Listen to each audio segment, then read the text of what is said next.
ನಮಸ್ಕಾರ ಸ್ನೇಹಿತರೆ, pharmacist ma'am ಚಾನೆಲ್ಗೆ ನಿಮ್ಮೆಲ್ಲರಿಗೂ ಸ್ವಾಗತ. ಇಂದಿನ ನಮ್ಮ ಕಥೆ ಇಂದಿನ ಪ್ರತಿ ಮನೆಯಲ್ಲೂ ಕೇಳಿಬರುವ ಒಂದು ಸಾಮಾನ್ಯ ಸಂಘರ್ಷದ ಬಗ್ಗೆ. ಹೊರಗಿನವರ ಮಾತುಗಳಿಗೆ ಮರುಳಾಗಿ ತಮ್ಮ ಸುಂದರವಾದ ಸಂಸಾರವನ್ನೇ ಕಳೆದುಕೊಳ್ಳುವ ಹಂತಕ್ಕೆ ಹೋದ ದಂಪತಿಗಳ ಕಣ್ಣು ತೆರೆಸುವ ಕಥೆ ಇದು. ಸುಪ್ರಿಯಾ ಮತ್ತು ಅಭಿರಾಮ್ ಇವರ ಜೀವನದಲ್ಲಿ ನಡೆದ ಆ ಘಟನೆ ಏನು? ಅವರು ತಮ್ಮ ಬಾಂಧವ್ಯವನ್ನು ಉಳಿಸಿಕೊಂಡಿದ್ದು ಹೇಗೆ? ಬನ್ನಿ ಇಂದಿನ ಕಥೆಯಲ್ಲಿ ನೋಡೋಣ. ಸುಪ್ರಿಯಾ ಮತ್ತು ಅಭಿರಾಮ್ ದಂಪತಿಗಳ ಮದುವೆಯಾಗಿ 1 ವರ್ಷ ಕಳೆದಿದೆ. ಇಬ್ಬರೂ ಪ್ರತಿಷ್ಠಿತ ಐಟಿ ಕಂಪನಿಯಲ್ಲಿ ಕೈತುಂಬಾ ಸಂಬಳ ಪಡೆಯುವ ಉದ್ಯೋಗಿಗಳು. ಮದುವೆಗೆ ಮುನ್ನ ಇಬ್ಬರ ತಂದೆ ತಾಯಿಗಳು ಇವರನ್ನು ಬಹಳ ಮುದ್ದಾಗಿ, ಮನೆಯ ಯಾವುದೇ ಕೆಲಸದ ಹೊರೆ ಇಲ್ಲದೆ ರಾಜಕುಮಾರಿಯರಂತೆ ಬೆಳೆಸಿದ್ದರು. ಮದುವೆಯಾದ ಮೇಲೂ ಅದೇ ಅಭ್ಯಾಸ ಮುಂದುವರೆಯಿತು. ಮನೆಗೆಲಸಗಳಿಗಾಗಿ ಇಬ್ಬರೂ ಸಂಪೂರ್ಣವಾಗಿ ಕೆಲಸದಾಳುಗಳ ಮೇಲೆ ಅವಲಂಬಿತರಾಗಿದ್ದರು. ಅವರಿಗೆ ಅಡುಗೆ ಮಾಡುವುದು, ಪಾತ್ರೆ ತೊಳೆಯುವುದು ಅಥವಾ ಬಟ್ಟೆ ಒಗೆಯುವುದು ಎಂದರೆ ಏನು ಎಂಬ ಅರಿವೇ ಇರಲಿಲ್ಲ. ಒಂದು ಭಾನುವಾರ ಬೆಳಿಗ್ಗೆ ಸೂರ್ಯನ ಕಿರಣಗಳು ಕಿಟಕಿಯಿಂದ ಒಳಗೆ ನುಗ್ಗುತ್ತಿದ್ದರೂ ಇಬ್ಬರಿಗೂ ಏಳುವ ಮನಸ್ಸಿರಲಿಲ್ಲ. ಆಗ ಸುಪ್ರಿಯಳ ಫೋನ್ ರಿಂಗಣಿಸಿತು. ಅದು ಅವರ ಮನೆಗೆಲಸದವಳು. ಸುಪ್ರಿಯಾ ಆಕೆಯನ್ನು ಅಪ್ಪಿಕೊಂಡೇ ಫೋನ್ ಎತ್ತಿದಳು. ಆದರೆ ಆಚೆಯಿಂದ ಕೆಲಸದಾಳು, ಅಮ್ಮ, ಇಂದು ನಾನು ಬರಲು ಸಾಧ್ಯವಿಲ್ಲ, ನನಗೆ ಬೇರೆ ಮನೆಯಲ್ಲಿ ಕೆಲಸ ಸಿಕ್ಕಿದೆ, ನಾನು ಅಲ್ಲಿಗೆ ಹೋಗುತ್ತಿದ್ದೇನೆ ಎಂದಳು. ಸುಪ್ರಿಯಾ ಗಾಬರಿಯಾಗಿ, ಅಯ್ಯೋ, ಹಾಗಾದರೆ ನಮ್ಮ ಮನೆ ಪಾತ್ರೆಗಳ ಗತಿ ಏನು ಎಂದು ಕೇಳಿದಳು. ಅದಕ್ಕೆ ಆಕೆ, ಅಮ್ಮ, ಸಿಂಕ್ ತುಂಬಾ ಪಾತ್ರೆಗಳು ಬಿದ್ದಿವೆ, ಬಟ್ಟೆ ಒಗೆಯುವುದು ಬಾಕಿಯಿದೆ, ಅಡುಗೆ ಮನೆ ತುಂಬಾ ಅಸ್ತವ್ಯಸ್ತವಾಗಿದೆ, ನನಗೆ ಅದೆಲ್ಲವನ್ನೂ ಮಾಡಲು ಸಮಯವಿಲ್ಲ, ನನಗೆ ಬೇರೆ ಮನೆಯಲ್ಲಿ ಹೆಚ್ಚಿನ ಸಂಬಳದ ಕೆಲಸ ಸಿಕ್ಕಿದೆ, ನಾನು ಅಲ್ಲಿಗೆ ಹೋಗುತ್ತಿದ್ದೇನೆ, ಇನ್ನೊಮ್ಮೆ ನನಗೆ ಕರೆ ಮಾಡಬೇಡಿ ಎಂದು ನೇರವಾಗಿ ಹೇಳಿ ಫೋನ್ ಕಟ್ ಮಾಡಿದಳು. ಸುಪ್ರಿಯಾ ಅಕ್ಷರಶಃ ದಂಗಾದಳು. ಆಕೆಯ ಕೈಕಾಲು ನಡುಗಿದವು. ತಕ್ಷಣವೇ ಪಕ್ಕದಲ್ಲಿ ಮಲಗಿದ್ದ ಅಭಿರಾಮನನ್ನು ತಟ್ಟಿ ಎಬ್ಬಿಸಿದಳು. ಅಭಿ, ಎದ್ದೇಳು, ಕೆಲಸದಾಳು ಕೆಲಸ ಬಿಟ್ಟು ಹೋಗಿದ್ದಾಳೆ. ಸಿಂಕ್ ತುಂಬಾ ಪಾತ್ರೆಗಳ ರಾಶಿಯಿದೆ, ಬಟ್ಟೆ ಒಗೆಯುವುದು ಬಾಕಿಯಿದೆ, ಮನೆ ನೋಡಿದರೆ ಕಸದ ತೊಟ್ಟಿಯಂತಿದೆ, ಬೇಗ ಎದ್ದೇಳು, ನಾವಿಬ್ಬರೂ ಸೇರಿ ಕೆಲಸ ಮುಗಿಸೋಣ ಎಂದು ಅಂಗಲಾಚಿದಳು. ಆದರೆ ಅಭಿರಾಮ್ ನಿದ್ದೆಯ ಮಂಪರಿನಲ್ಲಿ ಕಿರಿಕಿರಿ ಮಾಡಿಕೊಂಡು, ನನ್ನ ವಾರದ 5 ದಿನಗಳ ಕೆಲಸದ ಒತ್ತಡದ ಬಗ್ಗೆ ನಿನಗೆ ಅರಿವಿಲ್ಲವೇ? ವೀಕೆಂಡ್ ಅಂದ್ರೆ ನೆಮ್ಮದಿಯಾಗಿ ಇರಬೇಕು. ಈ ಭಾನುವಾರವನ್ನಾದರೂ ನೆಮ್ಮದಿಯಾಗಿ ಕಳೆಯಲು ಬಿಡು. ಕೆಲಸದಾಳಿಲ್ಲದಿದ್ದರೆ ನೀನೇನಾದರೂ ಮಾಡಿಕೋ ಅಥವಾ ಆನ್ಲೈನ್ನಲ್ಲಿ ಆರ್ಡರ್ ಮಾಡು, ನನ್ನನ್ನು ತೊಂದರೆಗೊಳಿಸಬೇಡ ಎಂದು ದುಪ್ಪಟಿಯನ್ನು ತಲೆಗೆ ಎಳೆದುಕೊಂಡು ಮಲಗಿದನು. ಅದೇ ಸಮಯಕ್ಕೆ ಸರಿಯಾಗಿ ಸುಪ್ರಿಯಳ ತಾಯಿ ಮತ್ತು ಅಭಿರಾಮನ ತಾಯಿ ಇಬ್ಬರೂ ಅನಿರೀಕ್ಷಿತವಾಗಿ ಮನೆಗೆ ಬಂದಿದ್ದರು. ಮನೆಯ ಬಾಗಿಲು ತೆಗೆದ ತಕ್ಷಣ ಅಡುಗೆ ಮನೆಯಲ್ಲಿ ರಾಶಿ ಬಿದ್ದಿದ್ದ ಪಾತ್ರೆಗಳ ವಾಸನೆ ಮತ್ತು ಬಟ್ಟೆಗಳ ಗಲೀಜು ನೋಡಿ ಅವರ ಮುಖ ಕೆಂಪಾಯಿತು. ಸುಪ್ರಿಯಳ ತಾಯಿ, ಇದೇನಾ ನಿನ್ನ ಸಂಸಾರ? ಮದುವೆಯಾಗಿ 1 ವರ್ಷವಾದರೂ ಒಂದು ಪಾತ್ರೆ ತೊಳೆಯಲು ಬರುವುದಿಲ್ಲವೇ ಎಂದು ಸುಪ್ರಿಯಳನ್ನು ತರಾಟೆಗೆ ತೆಗೆದುಕೊಂಡರು. ಅತ್ತೆ ಕೂಡ ಸುಮ್ಮನಿರಲಿಲ್ಲ. ನನ್ನ ಮಗನನ್ನು ಕೆಲಸದಿಂದ ಬಂದು ಮನೆ ಕೆಲಸ ಮಾಡಲು ಇವಳೇನಾದರೂ ಗುಲಾಮನನ್ನಾಗಿ ಇಟ್ಟುಕೊಂಡಿದ್ದಾಳೇನೋ? ಈ ಸೋಮಾರಿತನಕ್ಕೆಲ್ಲ ಸುಪ್ರಿಯಳೇ ಕಾರಣ ಎಂದು ಜಗಳಕ್ಕೆ ಅಣಿಯಾದರು. ಮಾತಿನ ಭರದಲ್ಲಿ ಅತ್ತೆ ಕೋಪ ತಡೆಯಲಾರದೆ ಸುಪ್ರಿಯಳ ತಾಯಿಯ ಫೋನ್ ನಂಬರ್ಗೆ ಕರೆ ಮಾಡಿ, ನೋಡಿ, ನಿಮ್ಮ ಮಗಳು ನಮ್ಮ ಮನೆಯ ಸೊಸೆಯಾಗಿರಲು ಯೋಗ್ಯಳಲ್ಲ, ಅಡುಗೆ ಮಾಡಲಾಗದ, ಮನೆ ಶುಚಿಗೊಳಿಸಲಾಗದ ಸೋಮಾರಿ ಇವಳು, ಅವಳನ್ನು ಈಗಲೇ ಬಂದು ಕರೆದುಕೊಂಡು ಹೋಗಿ, ನಮಗೆ ಇಂತಹ ಸೊಸೆ ಬೇಡ, ನಿಮ್ಮ ಮಗಳನ್ನು ವಿಚ್ಛೇದನಕ್ಕೆ ಸಿದ್ಧಪಡಿಸಿ, ನಮಗೆ ಈ ಸಂಬಂಧ ಬೇಡ ಎಂದು ಕೂಗಾಡಿ ಫೋನ್ ಇಟ್ಟರು. ಸುಪ್ರಿಯಾ ಮತ್ತು ಅಭಿರಾಮ್ ಇಬ್ಬರೂ ಆ ಕಠಿಣ ಮಾತುಗಳನ್ನು ಕೇಳಿ ಸ್ತಬ್ಧರಾದರು. ಆ ಸಣ್ಣ ಭಾನುವಾರದ ಮುಂಜಾನೆಯ ಘಟನೆ ಕೇವಲ ಒಬ್ಬ ಕೆಲಸದಾಳಿನ ವಿಚಾರವಾಗಿರಲಿಲ್ಲ. ಅದು 2 ಕುಟುಂಬಗಳ ಅಹಂಕಾರದ ಮತ್ತು ಮುನಿಸಿನ ದೊಡ್ಡ ರೂಪವಾಗಿ ಬದಲಾಗತೊಡಗಿತ್ತು. ಮನೆಯಲ್ಲಿ ನೆಮ್ಮದಿ ಕರಗಿ ಕೇವಲ ಕೂಗಾಟ, ಪರಸ್ಪರ ನಿಂದನೆ ಮತ್ತು ಅಸಮಾಧಾನದ ಕರಾಳ ವಾತಾವರಣ ಮನೆ ಮಾಡಿತು. ಸುಪ್ರಿಯಳ ಪಾಲಿಗೆ ಆ ಭಾನುವಾರ ಒಂದು ಶಾಪದಂತೆ ಆರಂಭವಾಯಿತು. ಅವಳ ಬದುಕು ಅತಂತ್ರದ ಸ್ಥಿತಿಗೆ ತಲುಪಿತು. ಅತ್ತೆ ಆಡಿದ ಆ ಕಠಿಣ ಮಾತುಗಳು ಇಡೀ ಮನೆಯ ವಾತಾವರಣವನ್ನು ಸ್ಮಶಾನದಂತೆ ಬದಲಿಸಿಬಿಟ್ಟಿದ್ದವು. ಫೋನ್ ಕಟ್ ಆದರೂ ಆ ಕಿವಿಯಲ್ಲಿ ಮೊಳಗಿದ ವಿಚ್ಛೇದನ ಎಂಬ ಪದ ಸುಪ್ರಿಯಳ ಎದೆಯನ್ನು ಸೀಳಿದಂತಾಯಿತು. ಅಭಿರಾಮ್ ಕೂಡ ತಾಯಿಯ ಮಾತುಗಳನ್ನು ಕೇಳಿ ದಂಗಾಗಿದ್ದನಾದರೂ ಮರುಕ್ಷಣವೇ ಅವನಲ್ಲಿಯೂ ಅಹಂಕಾರದ ಕಿಡಿ ಕಾಣಿಸಿಕೊಂಡಿತು. ನೋಡಿದೆಯಾ ಸುಪ್ರಿಯಾ, ನಿನ್ನ ಸೋಮಾರಿತನದಿಂದಲೇ ಇವತ್ತೆಲ್ಲ ಈ ಗಲಾಟೆ. ಕೆಲಸದಾಳು ಹೋಗಿದ್ದಾಳೆ ಅಂತ ನಿನಗೆ ಅಡುಗೆ ಮಾಡಿ ಹಾಕುವಷ್ಟು ತಾಳ್ಮೆ ಇಲ್ಲ, ಬದಲಿಗೆ ನನ್ನನ್ನು ಕೆಲಸಕ್ಕೆ ಎಬ್ಬಿಸಿ ಕಿರಿಕಿರಿ ಮಾಡುತ್ತಿದ್ದೀಯಾ ಎಂದು ಅವಳ ಮೇಲೆ ಗರ್ಜಿಸಿದನು. ಸುಪ್ರಿಯಾ ಕಣ್ಣೀರು ಹಾಕುತ್ತಾ, ಅಭಿ, ನಾನು ಕೆಲಸ ಮಾಡಬೇಡ ಅಂತ ಹೇಳಲಿಲ್ಲ. ಇಬ್ಬರೂ ಸೇರಿ ಮಾಡೋಣ ಅಂದೆ. ಅದಕ್ಕೆ ಯಾಕೆ ಇಷ್ಟೊಂದು ರೇಗುತ್ತೀಯಾ ಎಂದು ಕೇಳಿದಳು. ಆದರೆ ಅವಳ ತಾಯಿ ಕೂಡ ಸುಮ್ಮನಿರಲಿಲ್ಲ. ಅತ್ತೆಯ ಮಾತಿಗೆ ಪ್ರತಿಯಾಗಿ, ಏನಂದಿರಿ? ನನ್ನ ಮಗಳು ಸೋಮಾರಿನ? ನಿಮ್ಮ ಮಗ ಏನು ಬಂಗಾರದ ಮುಳ್ಳಿನ ಮೇಲೆ ಮಲಗುತ್ತಿದ್ದಾನ? ಆಫೀಸಿನಿಂದ ಬಂದರೆ ಅವನಿಗೆ ಮನೆ ಕೆಲಸ ಮಾಡೋಕೆ ಏನಾಗಿದೆ? ಅವನು ಮನುಷ್ಯನೇ ತಾನೇ? ನಮ್ಮ ಮಗಳು ನಿಮ್ಮ ಮನೆಗೆ ಸೊಸೆಯಾಗಿ ಬಂದಿದ್ದಾಳೆ, ನಿಮ್ಮ ಮನೆಯ ಕೆಲಸದವಳಾಗಿ ಅಲ್ಲ ಎಂದು ಅಬ್ಬರಿಸಿದರು. ಹೀಗೆ ತಾಯಂದಿರು ಇಬ್ಬರೂ ತಮ್ಮ ತಮ್ಮ ಮಕ್ಕಳ ಪರವಾಗಿ ವಾದಿಸುತ್ತಾ ಆ ಮನೆಯನ್ನು ರಣರಂಗವನ್ನಾಗಿ ಮಾಡಿದರು. ಅತ್ತೆ, ನನ್ನ ಮಗನಿಗೆ ಅಡುಗೆ ಮಾಡಿ ಹಾಕುವ ಯೋಗ್ಯತೆ ಇಲ್ಲದವಳು ನಮಗೆ ಬೇಡ ಎಂದು ಹಠ ಹಿಡಿದರೆ, ಸುಪ್ರಿಯಳ ತಾಯಿ, ನಿಮ್ಮ ಮಗನ ಅಹಂಕಾರದ ಮುಂದೆ ನನ್ನ ಮಗಳು ಬದುಕುವುದು ಸಾಧ್ಯವಿಲ್ಲ. ಆಕೆಯನ್ನು ನಾನು ಇಲ್ಲಿಂದಲೇ ಕರೆದುಕೊಂಡು ಹೋಗುತ್ತೇನೆ ಎಂದು ಪಟ್ಟು ಹಿಡಿದರು. ಸುಪ್ರಿಯಾ ಮತ್ತು ಅಭಿರಾಮ್ ಇಬ್ಬರೂ ಮಧ್ಯದಲ್ಲಿ ಸಿಲುಕಿ ನರಳುತ್ತಿದ್ದರು. ಇಬ್ಬರ ಕಣ್ಣಿನಲ್ಲೂ ನೀರು, ಮನಸ್ಸಿನಲ್ಲಿ ಆಕ್ರೋಶ. ಯಾರೂ ತಮ್ಮ ತಪ್ಪು ಒಪ್ಪಿಕೊಳ್ಳಲು ಸಿದ್ಧರಿರಲಿಲ್ಲ. ಇಬ್ಬರಿಗೂ ತಮ್ಮ ತಮ್ಮ ಸಂಸಾರಕ್ಕಿಂತ ತಾವು ಹೇಳಿದ್ದೇ ಅಂತಿಮವಾಗಬೇಕು ಎಂಬ ಅಹಂಕಾರವೇ ದೊಡ್ಡದಾಯಿತು.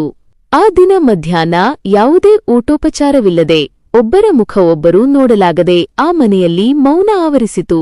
ಸುಪ್ರಿಯಾ ತನ್ನ ಕೋಣೆಗೆ ಹೋಗಿ ಬಾಗಿಲು ಹಾಕಿಕೊಂಡಳು. ಅಭಿರಾಮ್ ಹಾಲ್ನಲ್ಲಿ ಸೋಫಾ ಮೇಲೆ ಕುಳಿತು ಮೊಬೈಲ್ ನೋಡುತ್ತಾ ಸುಪ್ರಿಯಳ ಕಡೆಗೆ ಒಮ್ಮೆಯೂ ತಿರುಗಿ ನೋಡಲಿಲ್ಲ. ತಾಯಂದಿರು ಇಬ್ಬರೂ ತಮ್ಮ ತಮ್ಮ ಬ್ಯಾಗುಗಳನ್ನು ಸಿದ್ಧಪಡಿಸಿಕೊಂಡು ಆ ಮನೆಯಿಂದ ಹೊರನಡೆಯಲು ನಿರ್ಧರಿಸಿದರು. ಇಡೀ ಮನೆಯಲ್ಲಿ ಒಂದು ರೀತಿಯ ದ್ವೇಷದ ವಾತಾವರಣ ತುಂಬಿಕೊಂಡಿತು.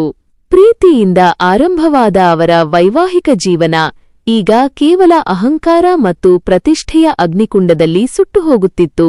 ಇಬ್ಬರ ಮನಸ್ಸಿನಲ್ಲಿಯೂ ನಾವು ಯಾಕೆ ಮದುವೆಯಾದೆವು ಎಂಬ ಪ್ರಶ್ನೆ ಕಾಡುತ್ತಿತ್ತು. ಆದರೆ ಆ ಪ್ರಶ್ನೆಗೆ ಉತ್ತರಿಸುವ ತಾಳ್ಮೆ ಅವರಿಬ್ಬರಿಗೂ ಇರಲಿಲ್ಲ. ಆ ದಿನ ಮುಗಿಯುವ ಹೊತ್ತಿಗೆ ಅವರ ಸಂಸಾರದ ಅಡಿಪಾಯವೇ ಅಲುಗಾಡತೊಡಗಿತ್ತು.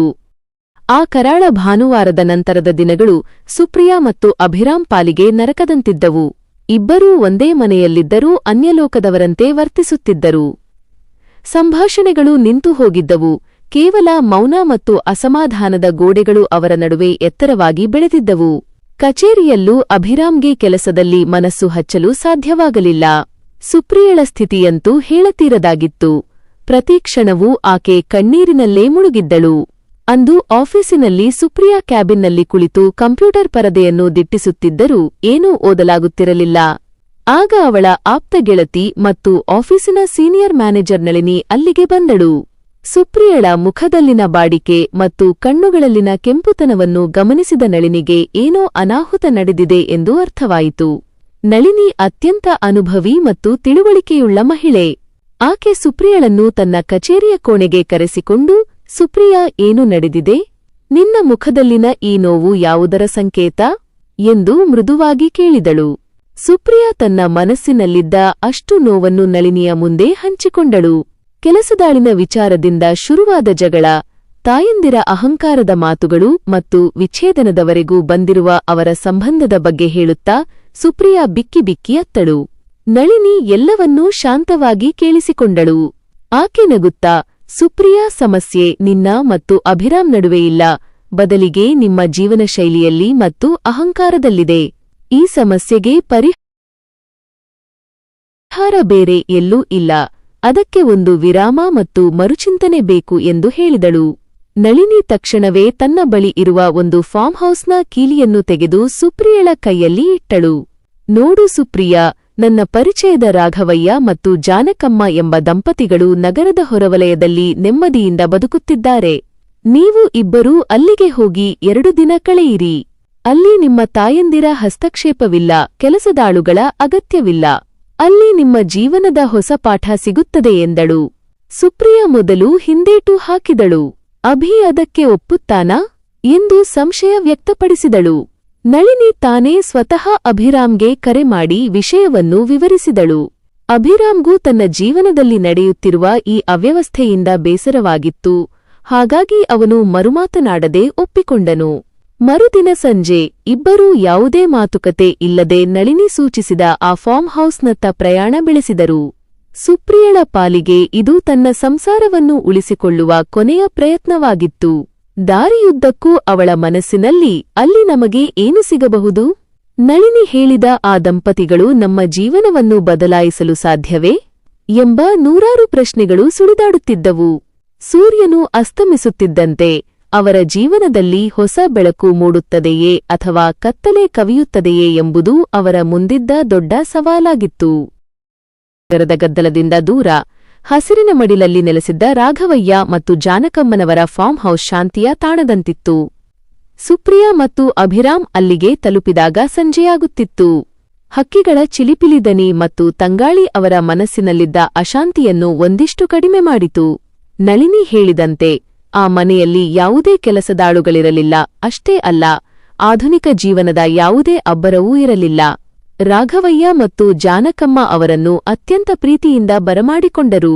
ಅವರು ಸುಮಾರು 70ರ ವಯಸ್ಸಿನವರಾದರೂ ಅವರ ಮುಖದಲ್ಲಿ ಒಂದು ರೀತಿಯ ತೇಜಸ್ಸು ಮತ್ತು ಸಮಾಧಾನವಿತ್ತು. ಅವರು ಆ ದಂಪತಿಗಳಿಗೆ ಮನೆ ತೋರಿಸಿದರು.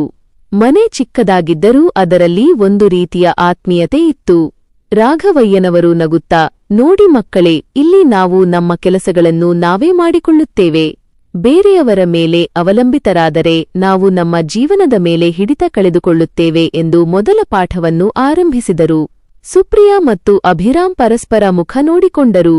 ಅಡುಗೆ ಮನೆಗೆ ಹೋದಾಗ ಅಲ್ಲಿ ತರಕಾರಿಗಳು, ಧಾನ್ಯಗಳು ಅಚ್ಚುಕಟ್ಟಾಗಿ ಜೋಡಿಸಲ್ಪಟ್ಟಿದ್ದವು. ರಾಘವಯ್ಯನವರು, ಇಂದು ರಾತ್ರಿ ನೀವಿಬ್ಬರೂ ಅಡುಗೆ ಮಾಡಿ. ಇದು ನಿಮಗೆ ಕೇವಲ ಹೊಟ್ಟೆ ತುಂಬಿಸಿಕೊಳ್ಳುವ ಮಾರ್ಗವಲ್ಲ, ಪರಸ್ಪರ ಸಹಕರಿಸುವ ಕಲೆಯನ್ನು ಕಲಿಯುವ ಒಂದು ಅವಕಾಶ ಎಂದರು. ಸುಪ್ರಿಯಾಗೆ ಅಡುಗೆ ಮಾಡುವುದು ಹೊಸದು. ಅಭಿರಾಮ್ಗೆ ಅಡುಗೆಮನೆಯ ಆ ಅಕ್ಷರವೂ ಗೊತ್ತಿರಲಿಲ್ಲ. ಅವರು ಅಡುಗೆಮನೆಗೆ ಹೋದಾಗ ಆರಂಭದಲ್ಲಿ ತಡವರಿಸಿದರು. ಸುಪ್ರಿಯಾ ತರಕಾರಿ ಕತ್ತರಿಸುತ್ತಿದ್ದರೆ ಅಭಿರಾಮ್ ಸ್ಟವ್ ಹತ್ತಿಸುವುದು ಹೇಗೆ ಎಂದು ತಿಳಿಯದೆ ಪರದಾಡಿದನು. ಮೊದಲ ಬಾರಿಗೆ ಅವರು ಒಬ್ಬರನ್ನೊಬ್ಬರು ದೂಷಿಸುವ ಬದಲು ಹೀಗೆ ಮಾಡೋಣ ಎಂದು ಸಲಹೆ ನೀಡಲು ಆರಂಭಿಸಿದರು. ಅಡುಗೆ ತಯಾರಾಗುವಷ್ಟರಲ್ಲಿ ಇಬ್ಬರ ನಡುವೆ ಸಣ್ಣಪುಟ್ಟ ನಗು ಕಾಣಿಸಿಕೊಂಡಿತು. ಅವರು ಅಡುಗೆ ಮಾಡಿ ಜಾನಕಮ್ಮನವರು ಮಾಡಿಕೊಟ್ಟ ಸರಳವಾದ ಊಟವನ್ನು ಅವರೊಂದಿಗೆ ಕುಳಿತು ಸೇವಿಸಿದರು. ಊಟದ ನಂತರ ತೋಟದ ಅಂಗಳದಲ್ಲಿ ಕುಳಿತು ಹರಟೆ ಹೊಡೆಯುತ್ತಿದ್ದಾಗ ರಾಘವಯ್ಯನವರು, ಮಕ್ಕಳೇ, ನಿಮ್ಮ ತಾಯಂದಿರು ನಿಮ್ಮನ್ನು ಪ್ರೀತಿಸುತ್ತಾರೆ. ಆದರೆ ಅವರ ಅಹಂಕಾರದ ಪ್ರೀತಿ ನಿಮ್ಮ ಜೀವನವನ್ನು ಕಷ್ಟವಾಗಿಸಿದೆ. ಪ್ರೀತಿ ಎಂದರೆ ಇನ್ನೊಬ್ಬರ ಮೇಲೆ ಅಧಿಕಾರ ಚಲಾಯಿಸುವುದಲ್ಲ, ಬದಲಿಗೆ ಅವರಿಗೆ ಅವರದೇ ಆದ ಸ್ವಾತಂತ್ರ್ಯವನ್ನು ಕೊಡುವುದು. ನೀವು ನಿಮ್ಮ ಜೀವನದ ನಿರ್ಧಾರಗಳನ್ನು ನೀವೇ ತೆಗೆದುಕೊಳ್ಳದಿದ್ದರೆ ನಿಮ್ಮ ಅಹಂಕಾರ ಮತ್ತು ನಿಮ್ಮ ಪೋಷಕರ ಮಧ್ಯಪ್ರವೇಶ ನಿಮ್ಮ ಜೀವನವನ್ನು ನಾಶ ಮಾಡುತ್ತದೆ ಎಂದು ಗಂಭೀರವಾಗಿ ಹೇಳಿದರು. ರಾತ್ರಿಯಾಯಿತು. ಆ ಚಿಕ್ಕ ಮನೆಯಲ್ಲಿ ಯಾವುದೇ ಮೊಬೈಲ್ ರಿಂಗಣಗಳಿಲ್ಲದೆ ಇಬ್ಬರೂ ದಂಪತಿಗಳು ತಮ್ಮ ಹಳೆಯ ನೆನಪುಗಳನ್ನು ಮತ್ತು ಈಗ ನಡೆಯುತ್ತಿರುವ ಸಮಸ್ಯೆಗಳನ್ನು ಚರ್ಚಿಸಿದರು. ಅಭಿರಾಮ್, ಸುಪ್ರಿಯಾ, ಅಂದು ನಾನು ನಿನ್ನ ಮೇಲೆ ಅರಚಿದ್ದು ತಪ್ಪೆ. ನಾನು ಆಫೀಸಿನ ಒತ್ತಡವನ್ನು ಮನೆಯಲ್ಲಿ ತೋರಿಸಿದೆ ಎಂದು ಒಪ್ಪಿಕೊಂಡನು.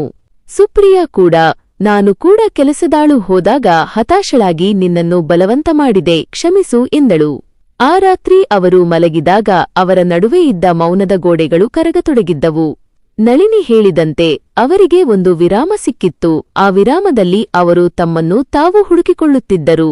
ಆ ಫಾರ್ಮ್ ಹೌಸ್ ಕೇವಲ ಒಂದು ಕಟ್ಟಡವಾಗಿರಲಿಲ್ಲ, ಅವರ ಸಂಬಂಧವನ್ನು ಮರುಜೀವ ನೀಡುವ ಒಂದು ದೇಗುಲವಾಗಿತ್ತು. ಮರುದಿನ ಬೆಳಿಗ್ಗೆ ಪಕ್ಷಿಗಳ ಕಲರವದೊಂದಿಗೆ ಸುಪ್ರಿಯಾ ಮತ್ತು ಅಭಿರಾಮ್ ಎಚ್ಚರಗೊಂಡರು. ಅಂದು ಬೆಳಿಗ್ಗೆ ರಾಘವಯ್ಯನವರು ಅವರಿಗೆ ಮತ್ತೊಂದು ಸವಾಲು ನೀಡಿದರು. ಇಂದಿನಿಂದ ಈ ಮನೆಯ ತೋಟದ ಕೆಲಸ, ಬಟ್ಟೆ ಒಗೆಯುವುದು ಮತ್ತು ಅಡುಗೆಯ ಸಂಪೂರ್ಣ ಜವಾಬ್ದಾರಿ ನಿಮ್ಮಿಬ್ಬರದ್ದು.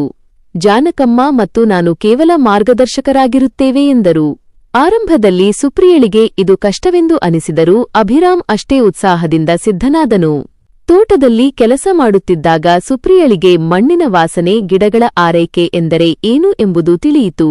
ಅವಳು ಪತಿಯೊಂದಿಗೆ ಸೇರಿ ಗಿಡಗಳಿಗೆ ನೀರುಣಿಸುತ್ತಾ, ತಮ್ಮ ಜೀವನದಲ್ಲಿ ಇಷ್ಟು ದಿನ ಇಂತಹ ಸರಳವಾದ ಆನಂದವನ್ನು ಕಳೆದುಕೊಂಡಿದ್ದೆವು ಎಂದುಕೊಂಡಳು. ಅಭಿರಾಮ್ ಕೂಡ ಆಫೀಸಿನ ಫೈಲುಗಳಿಗಿಂತ ಈ ಸಣ್ಣ ಕೆಲಸಗಳೇ ಹೆಚ್ಚು ನೆಮ್ಮದಿಯನ್ನು ನೀಡುತ್ತವೆ ಎಂಬುದನ್ನು ಕಂಡುಕೊಂಡನು. ಕೆಲಸದ ನಡುವೆ ಅವರು ತಮ್ಮ ಬಾಲ್ಯದ ಕಥೆಗಳನ್ನು, ಆಫೀಸಿನ ತಮಾಷೆಯ ಘಟನೆಗಳನ್ನು ಹಂಚಿಕೊಂಡರು. ತುಂಬಾ ದಿನಗಳ ನಂತರ ಅವರಿಬ್ಬರ ನಡುವೆ ಮನಬಿಚ್ಚಿ ಮಾತನಾಡುವ ಸಂಭ್ರಮ ಮರಳಿತು. ಮಧ್ಯಾಹ್ನದ ಹೊತ್ತಿಗೆ ಇಬ್ಬರೂ ಬೆವರು ಸುರಿಸಿ ಅಡುಗೆ ಮನೆಯಲ್ಲಿ ಕೆಲಸ ಮಾಡುತ್ತಿದ್ದರು. ಒಬ್ಬರಿಗೊಬ್ಬರು ಬಟ್ಟೆ ಒಗೆಯುವಲ್ಲಿಯೂ ಸಹಕರಿಸುತ್ತಿದ್ದರು.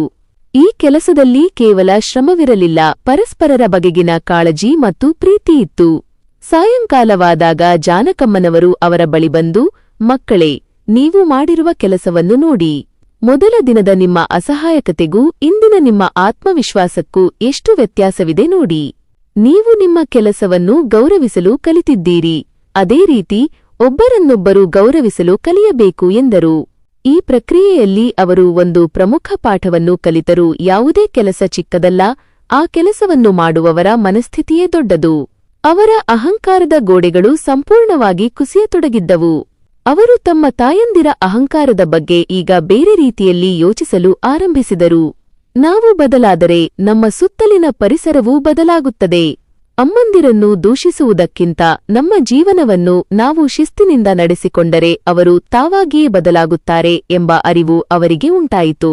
ಅಂದು ಸಂಜೆ ತೋಟದ ಅಂಚಿನಲ್ಲಿ ಕುಳಿತು ಸೂರ್ಯಾಸ್ತವನ್ನು ನೋಡುತ್ತಿದ್ದಾಗ ಅಭಿರಾಮ್ ಸುಪ್ರಿಯಳ ಕೈಹಿಡಿದು, ಸುಪ್ರಿಯಾ, ನಾವು ಇಲ್ಲಿಂದ ಮನೆಗೆ ಹೋದ ನಂತರ ಯಾರಿಗೂ ನಮ್ಮ ಸಂಸಾರದಲ್ಲಿ ಹಸ್ತಕ್ಷೇಪ ಮಾಡಲು ಬಿಡಬಾರದು.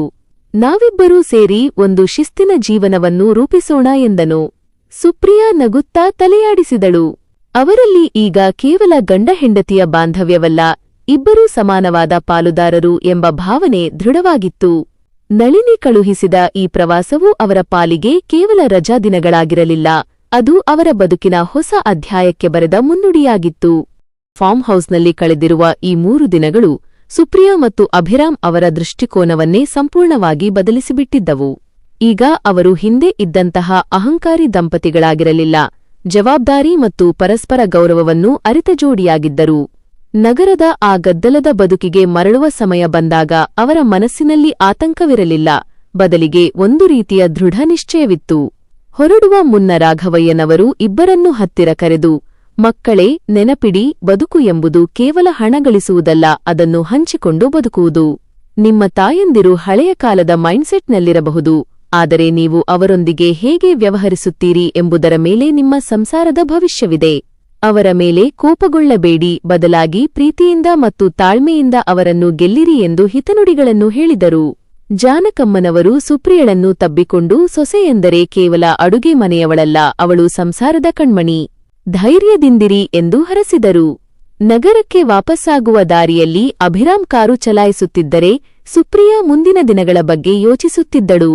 ಮನೆಗೆ ಹೋದರೆ ಮತ್ತೆ ಅತ್ತೆ ಮಾವ ಅಥವಾ ತಾಯಿ ಆ ಹಳೆಯ ವಿಷಯಗಳನ್ನೇ ಪ್ರಸ್ತಾಪಿಸಿದರೆ ಏನು ಮಾಡುವುದು ಎಂಬ ಚಿಂತೆ ಕಾಡುತ್ತಿತ್ತು. ಆದರೆ ಅಭಿರಾಮ್, ಸುಪ್ರಿಯಾ, ಇನ್ಮುಂದೆ ನಾವು ಯಾರನ್ನೂ ದೂಷಿಸುವುದಿಲ್ಲ, ನಾವು ಬದಲಾಗಿದ್ದೇವೆ, ನಮ್ಮ ಮನೆಯ ವಾತಾವರಣವನ್ನು ನಾವು ಬದಲಾಯಿಸುತ್ತೇವೆ, ನಮ್ಮ ಮನೆಯಲ್ಲಿ ನಮ್ಮ ನಿಯಮಗಳೇ ಇರಲಿ ಎಂದು ಆತ್ಮವಿಶ್ವಾಸ ತುಂಬಿದನು. ಅವರು ಮನೆಗೆ ತಲುಪಿದಾಗ ಮನೆಯ ವಾತಾವರಣದಲ್ಲಿ ಆಗಲೇ ಒಂದು ರೀತಿಯ ಬದಲಾವಣೆ ಕಂಡುಬಂತು. ಅತ್ತೆ ಮತ್ತು ಸುಪ್ರಿಯಳ ತಾಯಿ ಇನ್ನೂ ಅಲ್ಲಿಯೇ ಇದ್ದರೂ ಅವರ ನಡುವೆ ಸಣ್ಣಪುಟ್ಟ ಸಂಭಾಷಣೆ ನಡೆಯುತ್ತಿತ್ತು, ಆದರೆ ಹಿಂದಿನ ಅಹಂಕಾರದ ಧ್ವನಿ ಇರಲಿಲ್ಲ. ಸುಪ್ರಿಯಾ ಮತ್ತು ಅಭಿರಾಮ್ ಒಳಗೆ ಕಾಲಿಟ್ಟಾಗ ಇಬ್ಬರಿಗೂ ಒಂದು ಕ್ಷಣ ಆಶ್ಚರ್ಯವಾಯಿತು. ತಾಯಂದಿರು ಇವರನ್ನು ನೋಡಿದಾಗ ಅವರ ಕಣ್ಣುಗಳಲ್ಲಿ ತೇವಾಂಶವಿತ್ತು. ಬಹುಶಃ ಮಕ್ಕಳು ಮನೆಯಲ್ಲಿ ಇಲ್ಲದಿದ್ದಾಗ ಅವರು ತಮ್ಮ ಸಂಸಾರದ ಬಗ್ಗೆ ಮತ್ತು ಮಕ್ಕಳ ಬಾಂಧವ್ಯದ ಬಗ್ಗೆ ಯೋಚಿಸಿರಬೇಕು. ಅಭಿರಾಮ್ ನೇರವಾಗಿ ತಾಯಂದಿರ ಬಳಿ ಹೋಗಿ, ಅಮ್ಮ, ನಮಗೆ ಅರ್ಥವಾಗಿದೆ, ನಾವು ನಿಮ್ಮನ್ನು ಕಡೆಗಣಿಸಬಾರದಿತ್ತು, ಅದೇ ರೀತಿ ನಮ್ಮ ಸಂಸಾರದ ಮೇಲೆ ನೀವು ಅತಿಯಾದ ಹಸ್ತಕ್ಷೇಪ ಮಾಡಬಾರದು. ನಾವಿಬ್ಬರೂ ಪ್ರತ್ಯೇಕವಾಗಿ ಬದುಕಲು ನಿರ್ಧರಿಸಿದ್ದೇವೆ, ನೀವು ನಮಗೆ ಮಾರ್ಗದರ್ಶಕರಾಗಿರಿ, ಆದರೆ ನಮ್ಮ ನಿರ್ಧಾರಗಳಲ್ಲಿ ನೀವೇ ನಿರ್ಧರಿಸುವಂತಾಗಬಾರದು ಎಂದು ಬಹಳ ವಿನಮ್ರವಾಗಿ ಆದರೆ ಸ್ಪಷ್ಟವಾಗಿ ಹೇಳಿದನು. ಸುಪ್ರಿಯಾ ಕೂಡ, ಅಮ್ಮ, ನಮ್ಮ ತಪ್ಪುಗಳನ್ನು ನಾವು ತಿದ್ದಿಕೊಳ್ಳುತ್ತಿದ್ದೇವೆ, ನೀವು ನಮಗೆ ಸಾಥ್ ಕೊಡಿ ಎಂದಳು. ಆ ಕ್ಷಣದಲ್ಲಿ ಮನೆಯಲ್ಲಿದ್ದ ಮೌನ ಎಲ್ಲವನ್ನೂ ಮಾತನಾಡುತ್ತಿತ್ತು. ತಾಯಂದಿರು ತಮ್ಮ ತಪ್ಪನ್ನು ಒಪ್ಪಿಕೊಳ್ಳದಿದ್ದರೂ ಮಕ್ಕಳಲ್ಲಿನ ಬದಲಾವಣೆಯನ್ನು ಕಂಡು ಮೌನಕ್ಕೆ ಶರಣಾದರು. ಅಹಂಕಾರದ ಗೋಡೆಗಳು ಒಡೆದು ಹೋಗಿ ಈಗ ಒಂದು ಹೊಸ ತಿಳುವಳಿಕೆಯ ಆರಂಭವಾಗಿತ್ತು. ಸುಪ್ರಿಯಾ ಮತ್ತು ಅಭಿರಾಮ್ ಅಂದು ಸಂಜೆ ತಮ್ಮ ಮನೆಯನ್ನು ತಾವೇ ಸ್ವಚ್ಛಗೊಳಿಸಿದರು, ಜೊತೆಯಾಗಿ ಅಡುಗೆ ಮಾಡಿದರು. ತಮ್ಮದೇ ಆದ ಒಂದು ಸುಂದರವಾದ, ಶಿಸ್ತಿನ ಮತ್ತು ಪ್ರೀತಿಯ ಸಂಸಾರವನ್ನು ರೂಪಿಸಿಕೊಳ್ಳುವ ಮೊದಲ ಹೆಜ್ಜೆಯನ್ನು ಅವರು ಯಶಸ್ವಿಯಾಗಿ ಇಟ್ಟಿದ್ದರು. ಇನ್ನು ಮುಂದೆ ಯಾವುದೇ ಕೆಲಸದಾಳು ಅಥವಾ ತಾಯಂದಿರ ಫೋನ್ ಕರೆಗಳು ಅವರ ನೆಮ್ಮದಿಯನ್ನು ಹಾಳು ಮಾಡಲು ಸಾಧ್ಯವಿರಲಿಲ್ಲ. ಈಗ ಸುಪ್ರಿಯಾ ಮತ್ತು ಅಭಿರಾಮ್ ಜೀವನದಲ್ಲಿ ಹೊಸ ಶಿಸ್ತು ಬಂದಿತ್ತು. ಕೆಲಸದಾಳುಗಳ ಅಗತ್ಯವಿಲ್ಲದೆಯೇ ತಮ್ಮ ದೈನಂದಿನ ಕೆಲಸಗಳನ್ನು ಇಬ್ಬರೂ ಹಂಚಿಕೊಂಡು ಮಾಡಲು ಆರಂಭಿಸಿದರು. ಆದರೆ ಸವಾಲುಗಳು ಇಲ್ಲಿಗೆ ಮುಗಿಯಲಿಲ್ಲ. ಅಭಿರಾಮ್ನ ಕೆಲಸದ ಕಾರಣದಿಂದಾಗಿ ಅವನಿಗೆ ತುರ್ತಾಗಿ ಲಂಡನ್ಗೆ ಕಳುಹಿಸುವ ಪ್ರಸ್ತಾವನೆ ಕಂಪನಿಯಿಂದ ಬಂತು. ಇದು ಅವರ ಹೊಸದಾಗಿ ಬೆಳೆಯುತ್ತಿದ್ದ ಸಂಸಾರಕ್ಕೆ ಒಂದು ದೊಡ್ಡ ಪರೀಕ್ಷೆಯಾಗಿತ್ತು. ಅಭಿರಾಮ್ಗೆ ಲಂಡನ್ಗೆ ಹೋಗಲು 3 ತಿಂಗಳ ಅವಧಿ ಬೇಕಿತ್ತು. ಅವನು ಹೋದರೆ ಮನೆಯಲ್ಲಿ ಸುಪ್ರಿಯಾ ಮತ್ತು ತಾಯಂದಿರ ನಡುವೆ ಮತ್ತೆ ಹಳೆಯ ಸಮಸ್ಯೆಗಳು ಮರುಕಳಿಸುತ್ತವೆಯೇ ಎಂಬ ಆತಂಕ ಇಬ್ಬರಲ್ಲೂ ಇತ್ತು. ಆದರೆ ಈ ಬಾರಿ ಅವರು ರಾಘವಯ್ಯನವರ ಮಾತನ್ನು ನೆನಪಿಸಿಕೊಂಡರು. ನಮ್ಮ ಜೀವನದ ನಿರ್ಧಾರಗಳನ್ನು ನಾವೇ ತೆಗೆದುಕೊಳ್ಳಬೇಕು ಎಂಬ ನಿರ್ಧಾರದಿಂದ ಅಭಿರಾಮ್ ಲಂಡನ್ಗೆ ಹೋಗಲು ಸಿದ್ಧನಾದನು. ಅಭಿರಾಮ್ ಹೋದ ನಂತರ ಸುಪ್ರಿಯಾ ಮನೆಯ ಜವಾಬ್ದಾರಿಯನ್ನು ಸಂಪೂರ್ಣವಾಗಿ ತನ್ನ ಹೆಗಲ ಮೇಲೆ ಹೊತ್ತುಕೊಂಡಳು. ತಾಯಂದಿರು ಮೊದಲಿನಂತೆ ಹಸ್ತಕ್ಷೇಪ ಮಾಡಲು ಬಂದಾಗ ಸುಪ್ರಿಯಾ ಅಹಂಕಾರದಿಂದ ವರ್ತಿಸದೆ ಬಹಳ ಶಾಂತವಾಗಿ, ಅಮ್ಮ, ಅಭಿರಾಮ್ ಇಲ್ಲದ ಸಮಯದಲ್ಲಿ ನಾನು ಮನೆಯನ್ನು ಹೇಗೆ ನಿರ್ವಹಿಸುತ್ತೇನೆ ಎಂಬುದನ್ನು ದಯವಿಟ್ಟು ಗಮನಿಸಿ, ನನಗೆ ಸಮಯ ನೀಡಿ ಎಂದು ಕೇಳಿಕೊಂಡಳು. ಅವಳ ಈ ಬದಲಾವಣೆ ತಾಯಂದಿರಿಗೆ ಆಶ್ಚರ್ಯ ಮತ್ತು ಮೆಚ್ಚುಗೆಯನ್ನು ತಂದಿತು. ಇದೇ ಸಮಯದಲ್ಲಿ ದೂರದ ಫಾರ್ಮ್ ಹೌಸ್ನಿಂದ ಒಂದು ಆಘಾತಕಾರಿ ಸುದ್ದಿ ಬಂತು. ರಾಘವಯ್ಯನವರಿಗೆ ಇದ್ದಕ್ಕಿದ್ದಂತೆ ಹೃದಯದ ಸಮಸ್ಯೆ ಕಾಣಿಸಿಕೊಂಡು ಅವರನ್ನು ಆಸ್ಪತ್ರೆಗೆ ದಾಖಲಿಸಲಾಗಿದೆ ಎಂಬ ವಿಷಯ ಸುಪ್ರಿಯಳನ್ನು ತಲ್ಲಣಗೊಳಿಸಿತು. ತನ್ನ ಜೀವನಕ್ಕೆ ಹೊಸ ದಾರಿಯನ್ನು ತೋರಿಸಿದ ಆ ದಂಪತಿಗಳ ಕಷ್ಟದ ಸಮಯದಲ್ಲಿ ಸುಪ್ರಿಯಾ ಸುಮ್ಮನಿರಲು ಸಾಧ್ಯವಿರಲಿಲ್ಲ. ತಕ್ಷಣವೇ ಅವಳು ತಾಯಂದಿರನ್ನು ಒಪ್ಪಿಸಿ ರಾಘವಯ್ಯನವರ ಆರೈಕೆಗಾಗಿ ತಾನೇ ಆಸ್ಪತ್ರೆಗೆ ಹೋಗಲು ನಿರ್ಧರಿಸಿದಳು. ಈ ವಿಷಯವನ್ನು ತಿಳಿದ ಅಭಿರಾಮ್ ಲಂಡನ್ನಿಂದಲೇ ದೂರವಾಣಿ ಕರೆ ಮಾಡಿ ತಾನೂ ಕೂಡ ಶಸ್ತ್ರಚಿಕಿತ್ಸೆಗೆ ಅಗತ್ಯವಿರುವ ಎಲ್ಲಾ ಆರ್ಥಿಕ ನೆರವು ಮತ್ತು ವ್ಯವಸ್ಥೆಯನ್ನು ಮಾಡುತ್ತೇನೆ ಎಂದು ಭರವಸೆ ನೀಡಿದನು. ಆಸ್ಪತ್ರೆಯಲ್ಲಿ ಸುಪ್ರಿಯಾ ಒಬ್ಬಳೇ ರಾಘವಯ್ಯ ಮತ್ತು ಜಾನಕಮ್ಮನವರನ್ನು ನೋಡಿಕೊಳ್ಳುತ್ತಿರುವುದನ್ನು ಕಂಡು ಅತ್ತೆ ಮತ್ತು ತಾಯಿ ಇಬ್ಬರಿಗೂ ಪಶ್ಚಾತ್ತಾಪವಾಯಿತು. ಸುಪ್ರಿಯಾಳಲ್ಲಿನ ಈ ಸೇವಾ ಮನೋಭಾವ ಮತ್ತು ಜವಾಬ್ದಾರಿಯುತ ನಡವಳಿಕೆ ತಾಯಂದಿರ ಅಹಂಕಾರದ ಗೋಡೆಗಳನ್ನು ಸಂಪೂರ್ಣವಾಗಿ ಕರಗಿಸಿಬಿಟ್ಟಿತು. ಅವರು ಅರಿತುಕೊಂಡರೂ ಸಂಸಾರವೆಂದರೆ ಕೇವಲ 4 ಗೋಡೆಗಳ ನಡುವಿನ ಸಂಬಂಧವಲ್ಲ, ಅದು ಕಷ್ಟದ ಸಮಯದಲ್ಲಿ ಪರಸ್ಪರ ನಿಲ್ಲುವ ಒಂದು ಭರವಸೆ. ರಾಘವಯ್ಯನವರ ಆರೋಗ್ಯ ಸುಧಾರಿಸುತ್ತಿದ್ದಂತೆ ಮನೆಯಲ್ಲಿನ ವಾತಾವರಣವೂ ಸುಧಾರಿಸಿತು.